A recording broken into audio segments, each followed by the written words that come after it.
వాళ్ళు అలా అర్థం చేసుకోలేనట్టుంది, ఎందుకంటే మిమ్మల్ని అన్ఫాలో చేశారు కదా చార్మి గారు. డెఫినెట్గా అండి వాళ్ళ ప్రొడ్యూసర్లు, ఆవిడ ప్రొడ్యూసర్ సినిమాకి.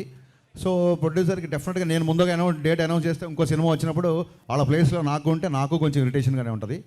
సో నేను చార్మి గారిని తప్పు పట్టను.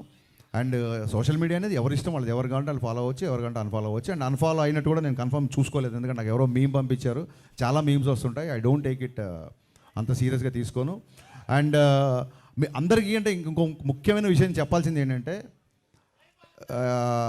రామ్తో నేను సినిమా చేయబోతున్నా. జవాన్ అండ్ కృష్ణమ్మ ప్రొడ్యూసర్, కొమ్మలపాటి కృష్ణ ప్రొడ్యూసర్గా రామ్ గారితో నా సినిమా ఉంది.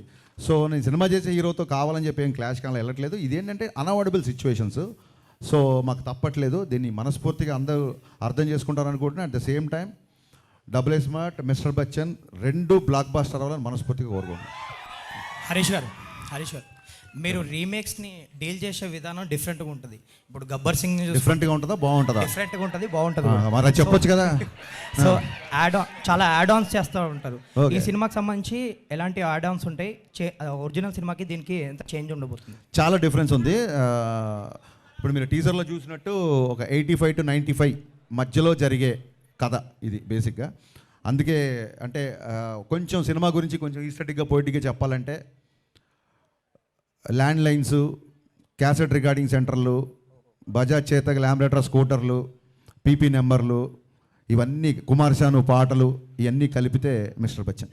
నాస్టాలజీ మూమెంట్స్ ఉంటాయి, చాలా చాలా చాలా ఉంటాయి. సినిమా ఫస్ట్ హాఫ్ అంతా అలాగే ఉంటుంది.